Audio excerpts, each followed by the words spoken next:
What's up, YouTube? My name is Joystick. I am a top 500 controller player on PC, full-time main tank player, and I'm here with a brand new top 5 tips video for you today.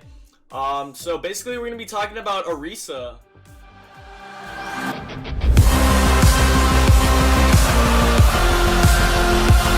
I just want to start out with number 1, working on like coordination. So make sure when you're playing this hero that you don't play like nervous or afraid, because Orisa has so much sustainability and power that like you can like make a lot more plays than you think. She's not your just stand in one spot shield hero. You're actually moving around, taking space, moving to different locations basically at all times. So I would just like to start off by saying, like, make sure you want to look to always be like working with your teammates, like comboing abilities, you know, taking space, disengaging space, holding different corners of the map, playing on carts, playing behind the cart.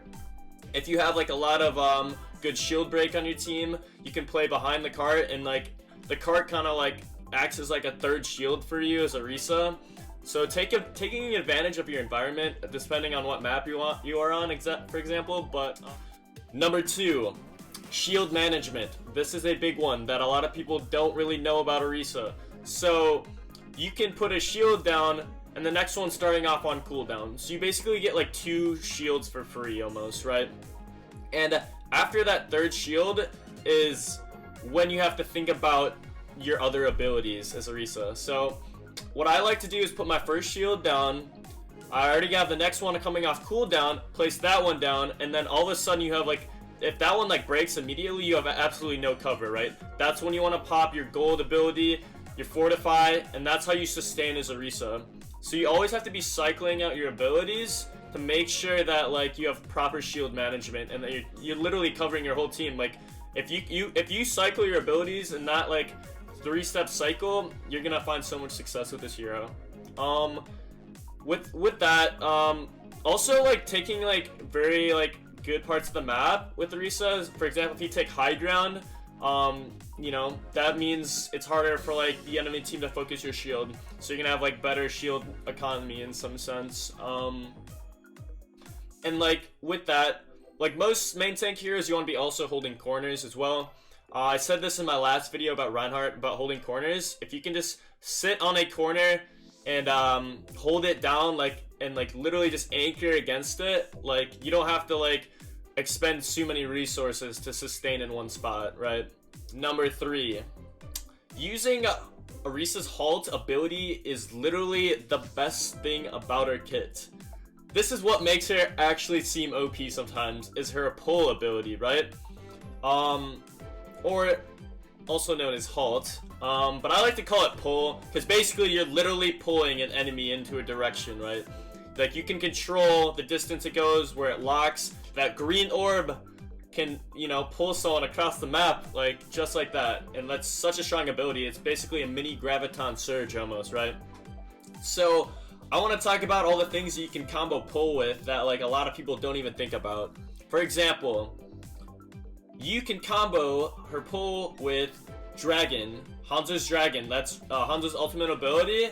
Such a good way to bait out cooldowns from the enemy team. You might force out their Baptiste lamp. You might even force out some ultimates, right?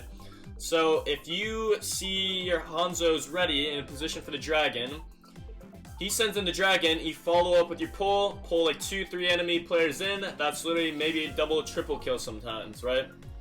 Next, I want to talk about pull with Tracer's ultimate, Tracer's Pulse Bomb.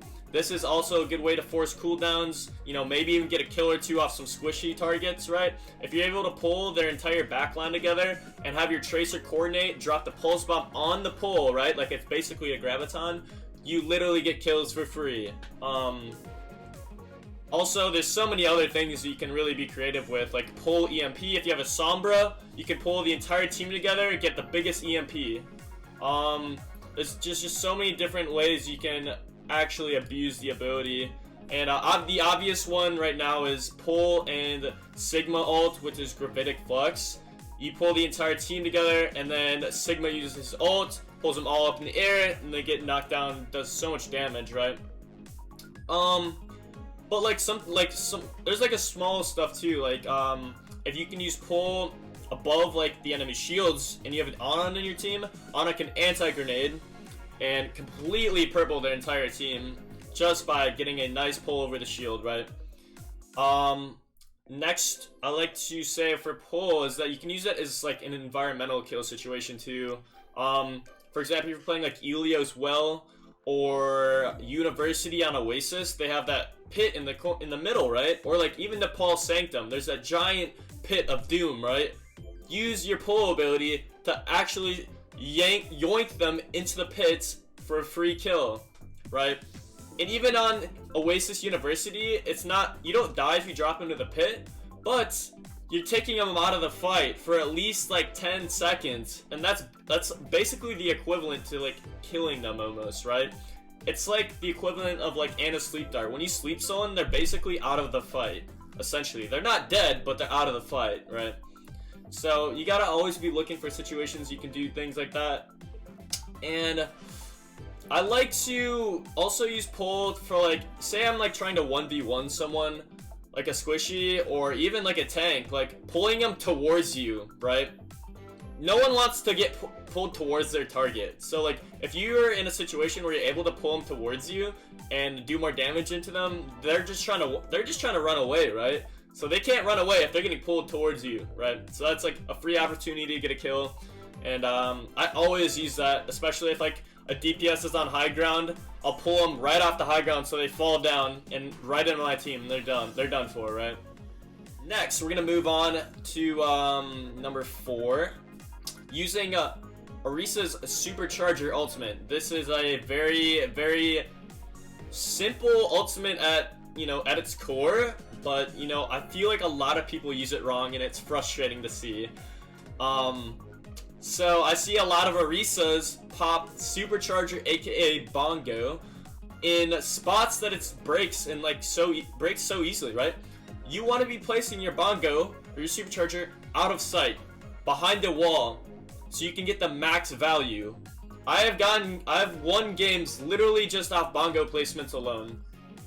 It's literally like nano boosting your entire team. It's literally that strong. If you put it in the right position, your entire team is just amplified, right?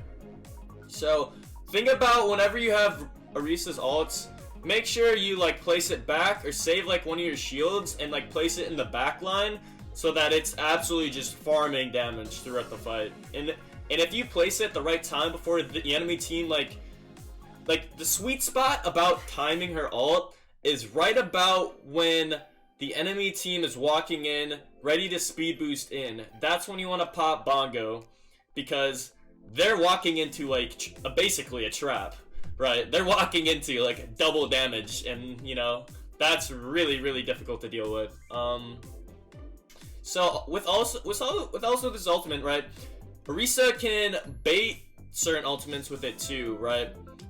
Or what you want to be aware of is like when not to use it. Say like you're playing against a Sombra, they might have like EMP, right? And EMP automatically destroys like the Bongo. Basically, it just cancels it completely. So if you know they have EMP and you have Bongo, make sure you wait to Bongo after the EMP. You got to be thinking about stuff like that. But the major thing is placing this Bongo placement. Place it behind your team, behind the shields, or it can't be broken, and you're gonna get a lot of value off this hero. Actually, it's crazy. Okay, moving forward. Number 5. Best compositions for Orisa. The number 1 composition that comes to mind right off the bat is Orisa and Sigma, the double shield duo tank.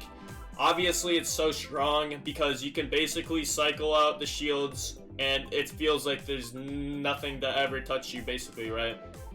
You get multiple shields off cooldown. Sigma's got a shield to replace it. You can combo your pull with Gravitic Flux, like I mentioned earlier. It's just a very sustainable comp. That's why they're usually run together, and that's how the whole double shield meta became a thing, right? Personally, it's not my favorite comp to run. It feels a little bit sleeper at moments, but if you pull it off right and use your pull to hit the accretion or rock from Sigma, you know, you can get a lot of value, right? That's why it's so popular. Next, I want to talk about Orisa and Reinhardt. This is actually a very underrated comp right now. I like running it because as Ron, you kind of feel pretty free. Because Orisa kind of holds down the cart or holds down the objective, while Reinhardt's kind of like free to do what he wants and do some swinging, right? So you can use her pull, and with Fire Strike with Reinhardt, the farm Earth Shatter, literally at like I've gotten Earth Shatters like literally like back-to-back fights sometimes because of like how like the amount of synergy you can have to build ult charge like that, for example, right? Next would be Orisa Hog, which is a pretty classic combination.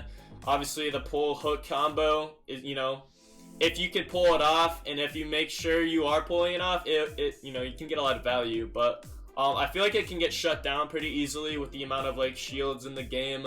And if your Roadhog's not consistent, it's not the best in my opinion. It's really situational for me. And then Orisa and Wrecking Ball, I would say is more of an okay comp. If you have no choice but to run it, like definitely try to make it work. But I don't love that synergy between the two tanks, and after like seeing it in ranked and all that, you know, it can work. But lastly, I would not recommend Orisa and Zarya. Very, very mediocre, not very strong comp. You can't really press forward, you can't really press W. Like, they're both kind of opposite tanks. Like Zarya wants to press W into the enemy team, and Orisa just wants to chill and break shields, you know. They just don't really work that well. And Orisa, D.Va, same thing. They both kind of like counter synergize.